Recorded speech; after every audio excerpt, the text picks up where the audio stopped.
So yun nga mga kabugok, marahil ay pamilyar na kayo sa larong ito. PHL Win. Yan. Halos laman ng internet to, ng Facebook, pinopromote ng mga influencer, vlogger. Ngayon, malalaman ba natin kung legit ba to o hindi? Tayo mismo susubok. Let's go. So makikita mo, gumawa na ako ng account. Hoy!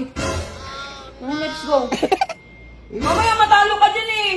Content ko nga para malaman natin kung totoo. Kasi may nababasa ako hindi raw pumapasok yung withdrawal, yung niloload daw nila hindi pumapasok.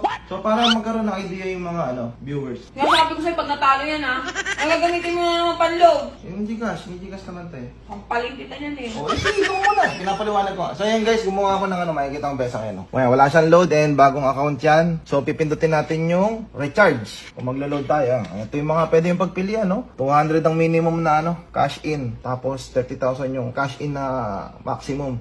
Sinasabi kasi nila, may oras daw yung pagka-cash out dito, parang alas 11 ng tanghali hanggang alas 7 ng gabi. So, testingin muna natin mag-cash in kung papasok. So, maglo-load tayo ng 2,000. Ayan, 2,000. So, lalagay ko lang yung information ko. Blurred natin yan guys for security purposes. So, pilapan nyo lang ulit yung Gcash nyo.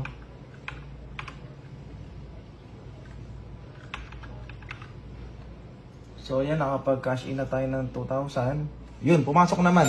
Pumasok naman yung 2,000. Ngayon, susubukan nating laruin. So, madalas na nilalaro nila dito. Nakikita ko sa mga influencer issue yung mines. So, hanapin natin yung mines. Ito pala yung mga laro niya. Double, roulette, mines, ring, dice, crash. Madami din. So, subukan natin itong mines. So, ito yung load natin. 2,000. Hindi, nasa taas, 2,000. So, ngayon, subukan natin. Tataya tayo ng 500. Bet. So, tumitibok yung nila guys. Tumitibok yung box. Uy. Yung 585. 695. Wow! 840. Oh, yung 500 ko naging 1,000 nung apat na coins yung nabuksan ko. So, syempre, cash out natin yan. So, 2,500 na. Di na nanalo na tayo nila 100. Subok ulit tayo.